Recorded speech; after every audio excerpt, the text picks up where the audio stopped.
देवकी नंदन गोपाला ही सुरुवात गाडगे महाराजांच्या कीर्तनाची असायची।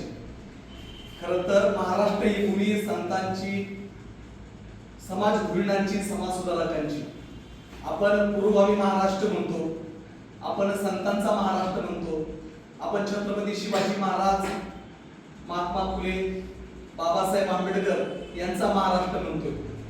हा महाराष्ट्र आपण ज्या पद्धतीने परिवर्तनवादी पुरोगामी महाराष्ट्र म्हणून ज्या महाराष्ट्राला आपण बघतो, तर ह्या परिवर्तनवादी महाराष्ट्राला घडवण्यामध्ये अनेकांचा हात आहे। त्याच्यात संत श्रेष्ठ गाडगे महाराज यांचा जन्म आणि जीवन कार्य, नर्सिंगचे विद्यार्थी म्हणून आणि राजकारण, समाजकारण हे बघत असताना एखादा कार्यकर्ता म्हणून आपण सर्वांनी एका सकारात्मक दृष्टिकोनातून गाडगे महाराजांच्या जीवन चरित्राकडे पाहणं, आणि ते नुसतं पाहणं नाही, ते अभ्यासाने अंगीकारणं, या गोष्टी महत्त्वाच्या आहेत। नर्सिंगचे स्टुडंट म्हणून का, तर गाडगे महाराजांनी ज्या पद्धतीनं समाजमन या ठिकाणी स्वच्छ केलं, तत्कालीन महाराष्ट्रामध्ये रूढी, परंपरा, अंधश्रद्धा आणि अज्ञान इतक्या मोठ्या प्रमाणात वाढलेलं होतं। या अज्ञानातून गोंधळगिरी, अंधश्रद्धा, देवावर असणारा असा विश्वास की ज्या विश्वासापोटी लोक उपचार घेत नव्हते, ज्या विश्वासापोटी म्हणजे ती एक अंधश्रद्धा समाज मनावरती कोरलेली होती। परंतु या सर्व बाबींमध्ये गाडगे महाराजांचं बालपण, त्यांनी घेतलेला अनुभव, त्या अनुभवातून ते शिकले आणि या समाजाला जर या ठिकाणी एक योग्य मार्ग द्यायचा असेल, या समाजासमोर जर काही मांडायचं असेल, तर गाडगे महाराजांनी महाराष्ट्रातील प्रत्येक गावामध्ये ते गेले, जिथे शक्य आहे तिथे त्या प्रत्येक गावामध्ये स्वच्छतेचा मंत्र दिला। दिवसभर त्या गावाची स्वच्छता करायची, सायंकाळी त्या गावातील सर्व लोकांना या ठिकाणी एकत्र आणायचं, आणि मग नंतर कीर्तन किंवा प्रवचनाच्या माध्यमातून गाडगे महाराज त्या काळातील ज्याही सामाजिक समस्या असतील त्या सामाजिक समस्या त्यांनी जनतेपर्यंत मांडल्या, आणि त्या असणाऱ्या समस्या सोडवण्यासाठी जनतेचा सहभाग कसा घेता येईल या संदर्भात संपूर्ण त्यांनी जीवन कार्य या ठिकाणी त्यांचा आकलन केला। गाडगे महाराज आणि तत्कालीन डॉक्टर बाबासाहेब आंबेडकर, गाडगे महाराज आणि बाबासाहेब आंबेडकर यांचं हे गुरु शिष्याचं नातं या निमित्तानं त्या तत्कालीन महाराष्ट्राच्या जडणघडणीत आपल्याला दिसतं, आणि त्या पद्धतीचं लिखाण, इतिहास किंवा संत गाडगे बाबांवरती एक चित्रपट आला। तो चित्रपट तुम्हाला जर वेळ मिळाला तर मराठीतला एक चित्रपट आहे, तो तुम्ही पाहिला पाहिजे। गाडगे महाराजांचं म्हणणं होतं की या समाजातील जे दुःखित आहे, दीन आहे, दलित आहे, ज्यांना या ठिकाणी आजार आहे, त्यांची सेवा करणं गरजेचं आहे। भुकेलेला या ठिकाणी अन्न द्यायचे, तहानलेला पाणी द्यायचं, ज्याला शिक्षण नाही त्याला शिक्षण द्यायचे, आणि एखाद्या व्यक्तीचा या ठिकाणी विकास होण्यासाठी म्हणून त्याला त्या दरिद्री नारायणाला एका चांगल्या मार्गाने आणण्यासाठी म्हणून कुणीतरी ती स्वच्छता, ती समाजमानाची असेल, ती परिसराची असेल, ती सामाजिकतेची असेल, समानतेची असेल, या सगळ्या गोष्टी जर आणायच्या असतील तर आपल्याला ती समाजानं धुतली गेली पाहिजे, ती स्वच्छ केली पाहिजे।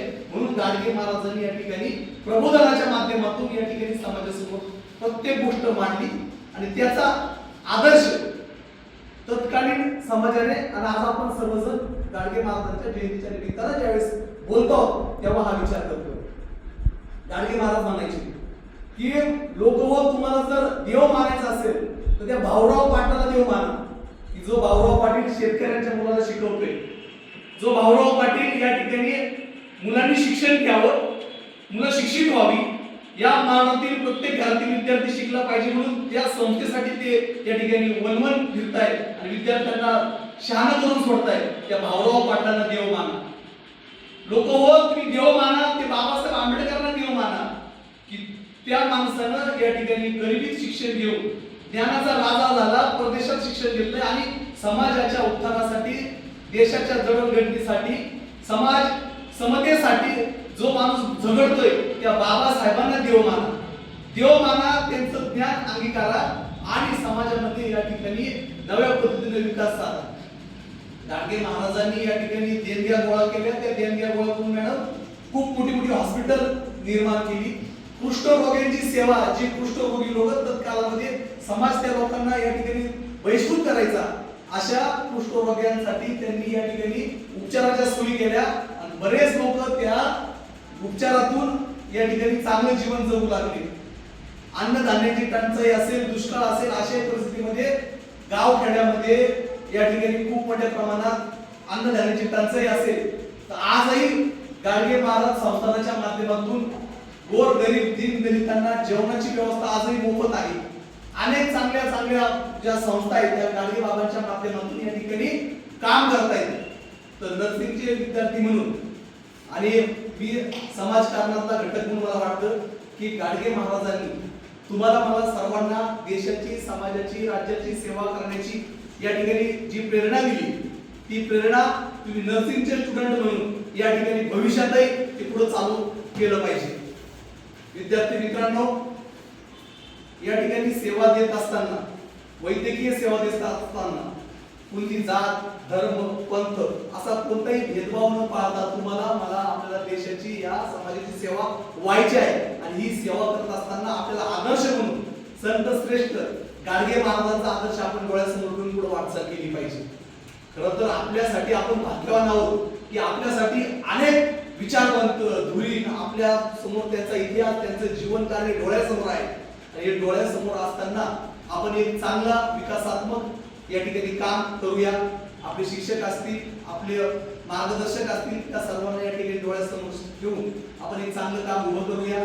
तुम्हालाही शुभेच्छा आहे की तुम्ही जी सेवेची पायरी किंवा जो सेवेचा धर्म आपण अंगीकारताय, तो अंगीकारत असताना तुम्हाला भविष्यामध्ये मोठ्या प्रमाणात या ठिकाणी त्या सेवेची संधी लाभो. आणि ही संधी लाभत असताना तुमचा स्वतःचा ज्ञानाचा, संपत्तीचाही विकास हो, अशा मी तुम्हाला या ठिकाणी शुभेच्छा देतो.